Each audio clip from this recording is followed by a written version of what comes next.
Samouraï MMA 10, let's go. 3 combats pour la ceinture, une grosse carte, une des plus grosses cartes au Québec. En tout cas cette année, c'est sûr, c'est la plus grosse à date. Vraiment 3 combats pour la ceinture, quelques désistements, mais c'est pas grave, la carte est déjà bien fournie. On a des beaux prélims, on aura des beaux combats. C'est parti. Alors oui, cette carte a vraiment bien livré. On a eu de très beaux combats, le public est venu vraiment en nombre et vraiment motivé. Ça faisait plaisir de voir le Colisée de Laval rempli comme ça pour un événement MMA Pro au Québec. Mais il faut avouer que cette carte a quand même été un petit peu maudite, avec beaucoup de combats annulés, dont un combat pour la ceinture le jour même de cette carte entre Frédéric Duprat et Jesse Arnett. Alex Morgan, lui, a perdu son combat face à Josh Augustine quelques jours avant le combat pour une pesée manquée de beaucoup. Et Isaac Blais, victime d'un staphylocoque, a dû abandonner son combat. Il nous reste énormément de beaux combats, dont Alain Majoric versus Almin Almelik. Premier combat de la carte qui va à la décision. Alors on a eu des beaux finishes effectivement dans le premier round au début de la carte, mais ça n'empêche que ce combat était vraiment très disputé. Un gros premier round, les gars se sont bien mis dessus. Almelik a failli y passer dans le premier round, mais il a réussi à se relever, continuer dans le combat. On a eu une belle bagarre entre les deux adversaires. Almelik a vraiment insisté sur les kicks avec de belles variations de niveau.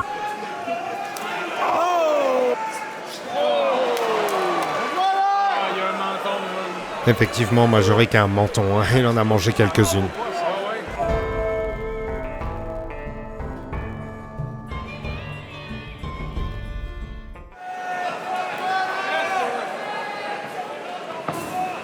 Toujours ces changements de niveau pour Almelik, mais aussi beaucoup de répondants de la part de Majoric, vraiment coup pour coup dans ce combat entre les deux adversaires. J'aime bien l'attitude d'Almelik qui cherche absolument à punir en sortie de clinch. Bam, encore une fois elle est passée, mais derrière, joli takedown de Majoric. Je pense que Almelik s'est senti pousser des ailes après ce high kick et a lancé ce flying knee qui n'était pas nécessaire. Évidemment, ça a donné une opportunité à Majoric d'aller chercher du ground and pound, passer de beaux coudes derrière. Une victoire à la décision pour Alain Majoric qui demandera la ceinture au micro du UFC Fight Pass. Belle victoire de Nathalie Schlesinger face à Isabelle Lacroix au premier round par rear naked choke. Place au co-main event pour le très attendu Tommy Morrison face à James Clark pour la ceinture des flyweight inaugurative chez Samouraï MMA. On savait que James Clark était un lutteur qui shootait fort pour les takedowns, était très agressif sur les amener au sol. Mais on sait aussi que Tommy est très bon contre la grille et je vous avoue que pour ces 3 premiers rounds, ça a été difficile pour Tommy sur les phases de lutte contre la grille.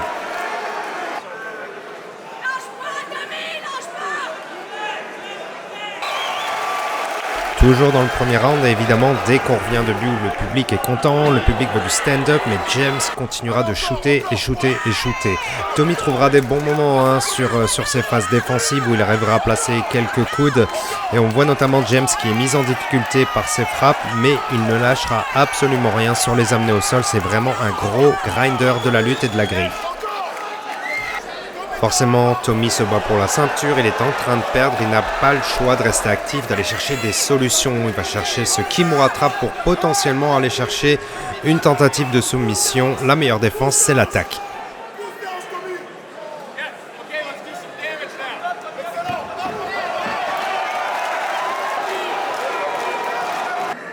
On rentre sur le deuxième round dans la même dynamique avec un James très entreprenant en lutte et Tommy qui se fait amener au sol ou coincé contre la grille. On voit ici le camp de Tommy essayer de chercher des solutions proches de son combattant.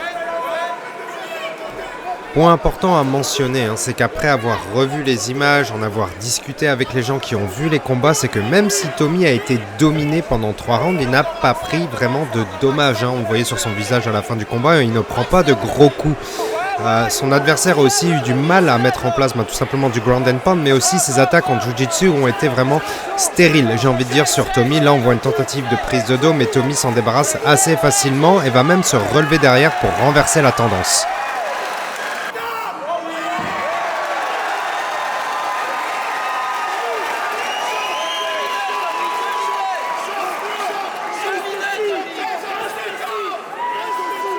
Tommy se comporte bien, prend son temps, réfléchit au-dessus de son adversaire, n'est pas pressé.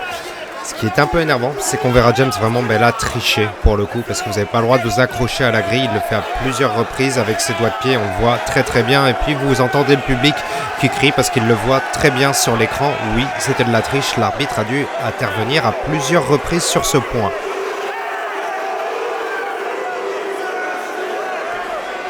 Tommy a faim sur cette séquence, il a raison, profiter de cette position dominante pour infliger du damage et scorer des points face à son adversaire. C'était pas loin de passer un sale genou. James va se sentir en danger dans le striking et va swinger contre la grille pour aller lutter à nouveau. Je vous parlais du manque de damage de la part de James Clark, mais peut-être même aussi d'action en général. J'aime beaucoup l'esprit de Tommy qui profite directement de cette situation au milieu de la cage pour faire du damage, connecter des coups.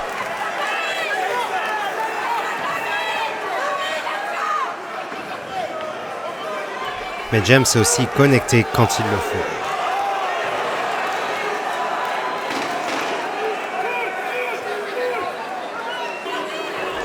James qui vient connecter ses mains pour terminer le takedown, ça il l'a fait plusieurs fois et c'est bien le faire, c'est quand même un spécialiste de la grille.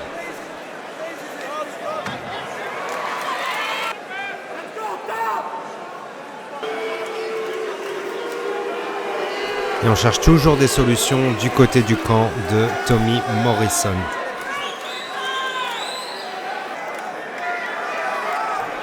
Et comme je vous le disais, James peine à mettre en place des phases actives de ground and pound. Et la solution, c'est Tommy qui la trouvera dans le 4e round.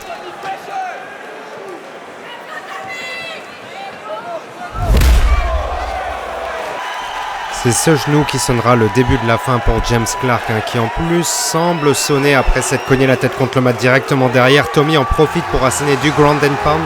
La gestuelle de l'arbitre est vraiment pas claire, ça prend plusieurs secondes au public à comprendre que Tommy est désormais champion samouraï MMA flyweight.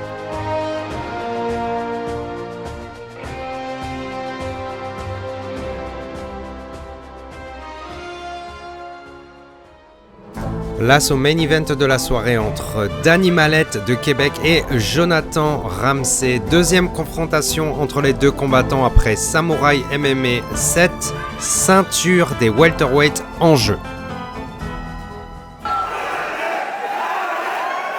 Beaucoup de supporters de Danny Mallette de Madness au Colisée de Laval.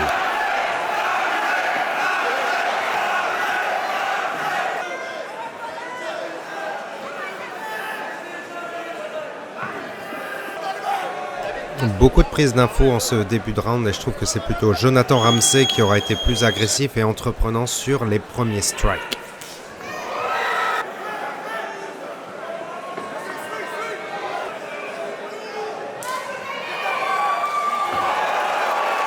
Ramsey insistera beaucoup sur ses low kicks.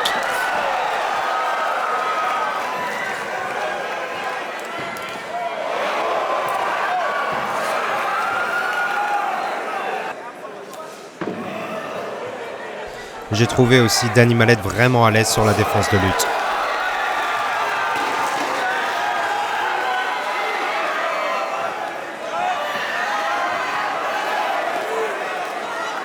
Encore de gros low kicks dans le deuxième round, on change les niveaux, on monte vers la tête. Et ça passe.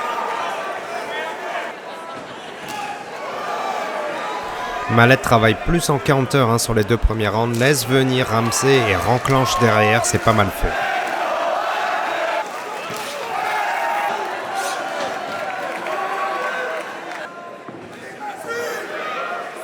Jonathan Ramsey peut se retrouver à fuir en avant sur ses strikes, mais peut aussi trouver du succès sur ses counters.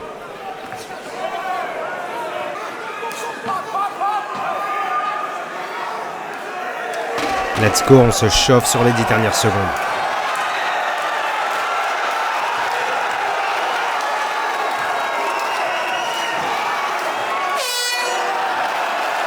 Ça y est, j'adore ça, le public aussi. Fin du deuxième round, on est vraiment dans le combat.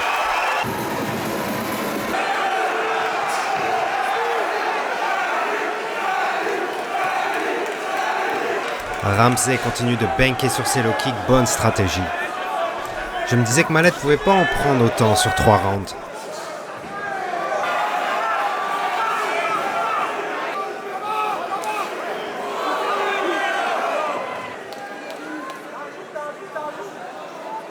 Bon move de Mallet qui va vers le bas et monte le niveau direct derrière. On commence à sentir Ramsey un peu plus fatigué, la lutte ne fonctionnera pas et derrière, dans le clinch à la séparation, ça se met bien dessus.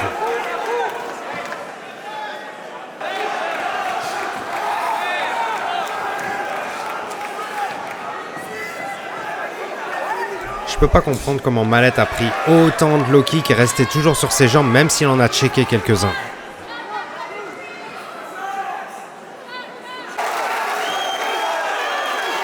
Et comme je vous disais, comme on peut voir Ramsey s'accrocher à un single leg un peu désespéré, on sent la fatigue venir. Jonathan Ramsey qui commence à baisser les mains, respirer fort, en difficulté au niveau de la cardio et Mallet pousse. Et ses coups au corps qui commencent à briser Jonathan Ramsey.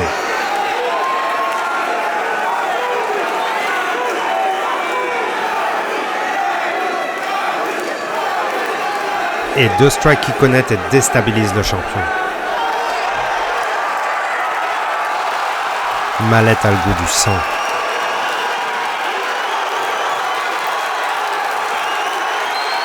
Ramsey est esselé contre la grille. Et le champion tombe.